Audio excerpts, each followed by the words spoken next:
Hi there, my name is Kronenberg and welcome to my channel. This is a film review of King Kong, a fan-made film. It's an adventure, came out in 2016, it doesn't have a rating in IMDb. It's 2 hours and 20 minutes, yep that's right, 2 hours and 20 minutes. It's 6.7 out of 10 in IMDb, and I'll just read the IMDb one. Let me scroll down, here we go.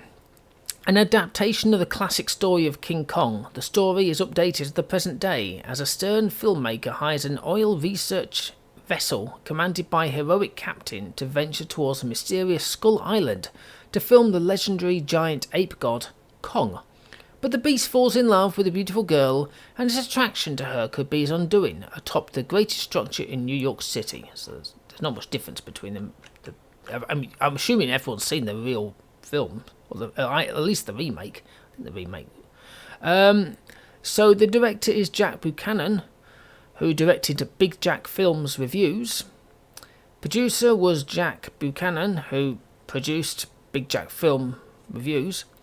Music was Bernard A. Kyer, Kyer, who did Our Jurassic Journey. The cast, well, obviously I've picked the main ones. We have Bradley Dunn, D-U-N-N, who was King Kong, and Herbert Cooper, who was in the short Hope Rises, a Big Jack film story. Jake Robertson, who was Carl Denham, who didn't star in anything else. Brett Charles, who was Jack Driscoll, who didn't star in anything else. And Sylvana Boonstra, who was Anne Darrow, who didn't star in anything else. It was filmed in Toronto in Ontario in Canada, New York City and Manhattan in New York, USA, and Cancun in Mexico. And it says the movie took 6 years to make, 3 years for filming, 2 years for special effects, and 1 year for the music score. Yeah, okay. Now, I say I won't be writing loads, but I did actually write loads down for this thing, because it's such a long film. And it starts with some writing about a ship to set the tone of the film. Now, you know at the very beginning when people write stuff on the front and you're like having to quickly pause because it zips off quickly? This doesn't. It stays there for about a minute or two. It's like, oh, this is good. I can actually read the damn thing. You know, it's nothing worse than going to watch the film and it's like, this is something very pertinent to the entire film. Right, we zip that past and you're like, what the hell was it about? I don't know what it's about. I don't... So at the very start, we're looking at this ship, right? This large ship, and with a crew and crane. There's voices on the top. So I was like, is it real? It's not the real ship. Well, it is a ship, but it's not their ship. But then someone opens the door outside of this ship, and then instantly becomes our actors on the inside. Interesting bit of editing. I thought that was kind of cool. Now, at this point, I was like, because, as I said before, I don't read synopsis that much, so I assumed Carl's kind of like the real director. I thought he was the real director in the actual... I thought he was Jack Buchanan, basically, but he wasn't. He was a different guy, but I thought, oh, yeah, is he the real director? Like, you know, this is who I am, sort of thing, but no, it's not. Interesting, though, the doors inside the ship are all living room doors, and you can even see, like... I think there was a picture in the corner and you could tell it was in the living room. Or somewhere like that. It's weird because when they go outside, I think they're actually on a boat. It's not the huge one because the huge one is a Coast Guard boat. A Canadian Coast Guard. So obviously got footage of that. And of course adverts. I'm on YouTube watching it and... I'll link the video at the end of the video as usual, but yeah, it's on YouTube. So they're looking at a map, you know. We've got this hidden map. The guy drew it or something. I don't know, but it's got the word fog written 5 times in a line. There's no coordinates or anything like that. That's just where they have to go. It's like, how do you even know where that is? It's just like something I've just written on a napkin or something. So it looks like Jack even, likes Anne, you know. So they're having to do this script on this boat, pretending to do some sort of like, oh, look, there's something over there. Look out to the sea. So I was like, oh, this is kind of cool. I won't explain how she's got there because it's part of the story anyway. There's nothing like trying to have a chat on the side of the ship with high winds. All four of them are just like looking out to the island. You couldn't see the island, of course, at this point because they're just staring into, well, nothing. I'm curious how much film Anne's got on her camera, because all I can hear is clicking for about like 30, 40, 50 times. I suppose if it's electronic, that makes more sense, but, you know, within reason. So, we're on the island, right? And we've heard this roar. And Jack said, it's totally uninhabited, right? After they've walked 10 feet from the beach. It's like, it's the entire island. And if King Kong's there and there's other creatures and stuff, I think you'll find it's a little bit bigger than just 10 feet from the beach. But it's just like, yes, it's totally uninhabited is this place. Remember, he's not the one with the map. That was Carl. Jack was his, like, shipmate or something. We're watching these natives doing this ritual dance. There's women dancing with those straw skirts, you know, like Hawaii, with that kind of that sort of thing. No, not stock footage, actually, just the people dancing. And then Carl and Jack are just watching them, photographing or using a camera, not looking face at all, even though Jack seconds earlier on said it's totally uninhabited. So if it's totally uninhabited, wouldn't you be like, my God, there's people here? But no, they were like, quick, get the filming, this is fantastic. Who, you know, can you speak to them and all this business? And apparently, yes. So they're peering from the trees, and they've got spotted. So Carl's going, shit, they've spotted us, and nudges Herb. This is all your fault, Herb. And he's the one with the camera. It's like, he goes, sorry, boss. I'm thinking, what? And he's the King Kong. I didn't realise. I was trying to find out who he was. I thought, that's cool. So the natives don't speak English at all, which is very good because, as you probably know from most films when they do this, the natives always speak perfect English. But no, in this one they didn't. The tap was quite cool as well. I like that. Now, they're walking away or something, but I'm curious how the hell Carl managed to get a mobile phone reception on a lost island. It just sort of phones the boat or something and goes, okay guys, yep, do the next bit or something. I'm like, hang on a minute. If it's uninhabited and it's a lost island, there won't be a mast, will there? And there won't be a satellite system. Now, how have you got a phone reception? But apparently no, that's completely okay. It was interesting now because Kong was being summoned. It was quite good watching that. That was enjoyable watching that. The music and all that lot. It was a good bit. There was hand grabbing Anne. Some would say it was a bit corny. But if you've seen the I think it's Jackson, the remake, then you'd probably say nah, because that's all CGI, you know. Whereas if you watch the original black and white one, you go, yeah, it's quite similar to the black and white one, because the black and white one, they didn't have CGI or computers. They just did it as they did. I mean, they had some, you could tell, but So Jack and Carl are in I don't know if it was supposed to be a hut or something like this. I can't remember where they were supposed to be. They were not on the boat.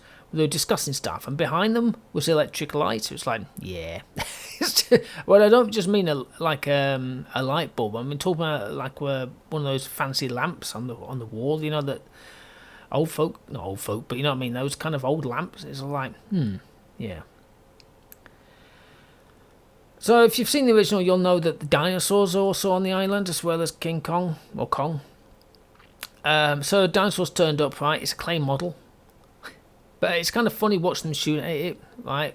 One was killed by this tail. It's just, no, the killing's just not great. But it's a clay model. I thought, okay, yeah, that's fine. Now the editing of Kong and Anne is good. The soft piano music in the background, Anne crying but calming Kong down. Though I just saw her run and yeah, she tripped over. I was waiting for it. And Kong walked and then thrashed his arm down, and this inflatable arm flopped down next to her. I just absolutely burst into laughter. I thought, what the fuck is that? The waterfall scene. It's literally like the original one.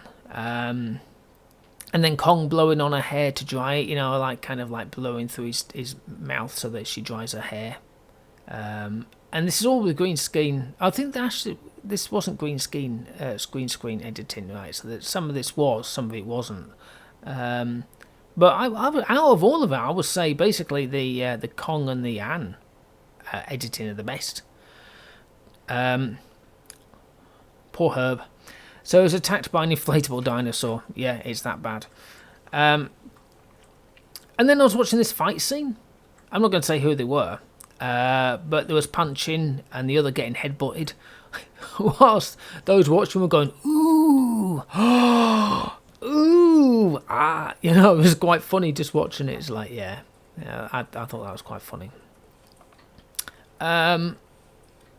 So, again, it's I don't know if it's in the remake, it probably is, but anyway, but it's Kong versus the Dino again, and then there's others on the tree bridge with Kong shaking it, where they're all like on it and he's shaking the it's not a tree branch, but it's an actual tree that's over a cavern or something, and they're all trying to hold on for dear life. I'm pretty sure it's on both films. That was pretty good. That was actually good.